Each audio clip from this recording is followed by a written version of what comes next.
Pembacaan buku Tadabbur Bacaan Sholat oleh Ibnu Abdil Bari, menyelami makna memetik hikmah. Penerbit Zaduna. Ibadah ruh dan jasad. Selayaknya tubuh, ibadah yang Allah Subhanahu wa Ta'ala syariatkan memiliki dua unsur, zahir dan batin, ruh dan jasad. Bacaan terangkai dalam zikir dan doa, gerakan anggota badan saat menunaikan, itulah unsur zahir yang bisa kita dengar dan saksikan, sedangkan batin dan ruhnya adalah lautan dan kedalaman makna. Kehadiran jiwa saat melafalkan setiap bacaan dan menunaikan setiap gerakan, juga pengaruhnya dalam hati yang kemudian berdampak pada iman dalam hati, ucapan, lisan, juga amal perbuatan setelah ibadah ditunaikan. Oleh sebab itu, ibadah hakikatnya adalah nutrisi bagi hati, maka sudah selayaknya ia memberi pengaruh besar pada jiwa, hati mendapatkan ketentraman dan ketenangannya, kebahagiaan dan kelapangannya, mendapatkan obat dari segala macam penyakitnya, mendapatkan rehat dari kemenatan dunia dengan segala permainannya. Lalu bagaimana jika kita sudah sholat dan beribadah sekian lama kepada Allah Subhanahu wa Ta'ala, namun hati tetap gersang dan jiwa terasa hampa? Apa penyebab sholat hanya seperti rutinitas tanpa makna? Mengapa kondisi hati sebelum, saat, dan setelah sholat sama saja tiada beda? Mungkin ini kita salah memaknai ibadah, memandang ibadah sebatas bacaan lisan dan gerakan anggota badan, tanpa diikuti dengan ibadah hati. Lisan kita mengucap Allahu Akbar, akan tetapi hati kita tidak turut membesarkan dan mengagungkan Allah Subhanahu wa Ta'ala di dalam batin. Hati tidak merendahkan diri dan tidak pula merasa kecil di hadapan Allah Subhanahu wa Ta'ala. 7 anggota tubuh menempel sujud di tanah sembari lisan mengucap Subhana Rabbiyal A'la, akan tetapi hati tidak ikut merasakan kemahatinggian Allah Subhanahu wa Ta'ala dan keagungannya.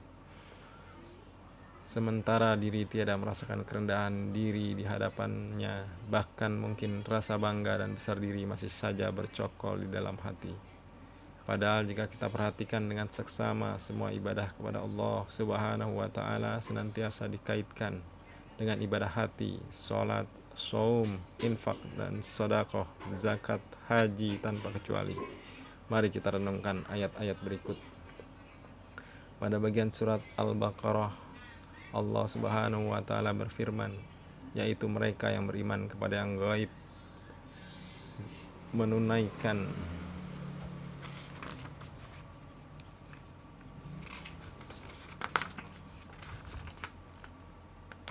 yaitu mereka yang beriman kepada yang gaib, menunaikan sholat, dan menginfakkan sebagian rezeki yang kami berikan kepada mereka. Dan ayat ini Allah Subhanahu wa Ta'ala menyebutkan sholat yang merupakan indah ibadah anggota badan, dan infak yang merupakan ibadah harta didahului dengan iman kepada yang gaib, sedangkan iman kepada yang gaib adalah amalan hati. Demikian pula dalam surat An-Naml, Allah Subhanahu wa Ta'ala berfirman, yaitu orang-orang yang melaksanakan sholat dan menunaikan zakat, dan mereka meyakini adanya kehidupan akhirat. Quran surat An-Naml ayat 3. Di dalam ayat ini Allah Subhanahu wa Ta'ala menggandengkan sholat dan zakat dengan al-yakin, sedangkan yakin adalah ibadah hati. Dalam surat At-Taubah ayat ke-18, Allah Subhanahu wa Ta'ala menyebutkan ibadah sholat, zakat, dan memakmurkan masjid beriringan dengan iman kepada hari akhir dan khasyah atau rasa takut kepada Allah Subhanahu wa Ta'ala. Dan khasyah kepada Allah Subhanahu wa Ta'ala adalah amalan hati. Demikian pula saum diiringi dengan penyebutan ikhlas dan ihtisab. Sebagaimana disebutkan dalam hadis qudsi, saum adalah untukku dan aku yang akan membalasnya. Dia meninggalkan syahwatnya, makan dan minumnya demi aku. Siapa yang menunaikan saum Ramadan karena iman dan ihtisab, maka diampuni untuknya dosa-dosanya yang telah lalu. Ibadah haji sebagai rukun Islam yang kelima. Allah Subhanahu wa Ta'ala menyebutkan di dalamnya ibadah hati berupa ikhlas, syukur, ihsan, sabar, takut kepada Allah Subhanahu wa Ta'ala, ketundukan dan kepasrahan diri, serta pengagungan terhadap perintah dan larangan Allah Subhanahu wa Ta'ala atau takzim. Allah Subhanahu wa taala berfirman, beribadahlah dengan ikhlas kepada Allah tanpa mempersekutukannya. Barang siapa yang mempersekutukan Allah, maka seakan-akan dia jatuh dari langit lalu disambar burung atau dihempaskan angin ke tempat yang jauh. Demikianlah perintah Allah. Dan barang siapa yang mengagungkan syiar-syiar Allah, maka sesungguhnya hal itu timbul dari ketakwaan hati. Quran Surat Al-Hajj 31-32.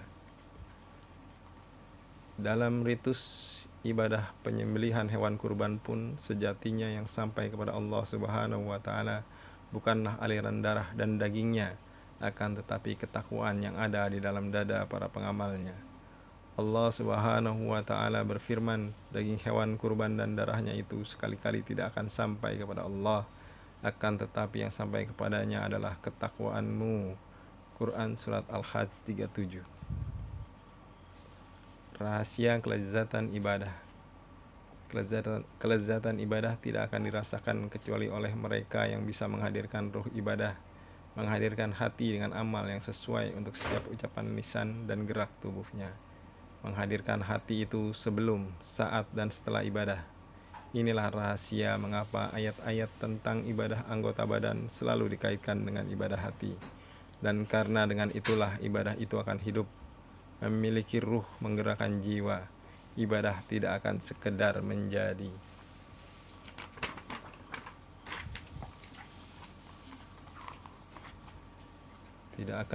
menjadi rutinitas tanpa makna, apalagi menjadi beban.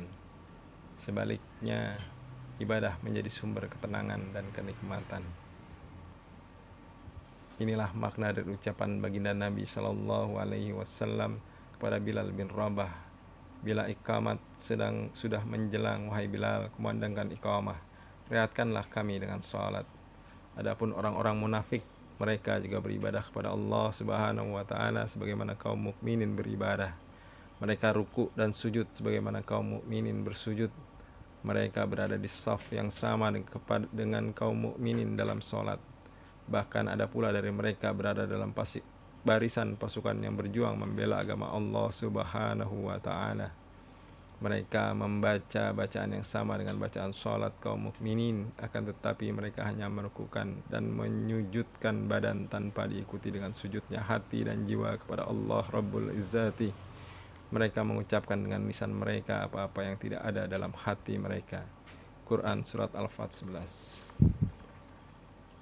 Inilah rahasianya sebagaimana yang dikatakan oleh Ibnul Qayyim Al-Jauziyah, amal hati adalah asal pondasi dari amal anggota badan.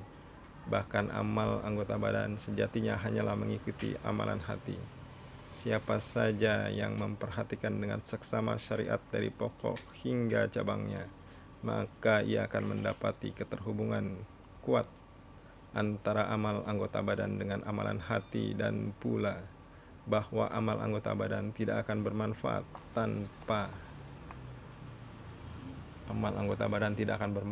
tanpa didasari amal hati.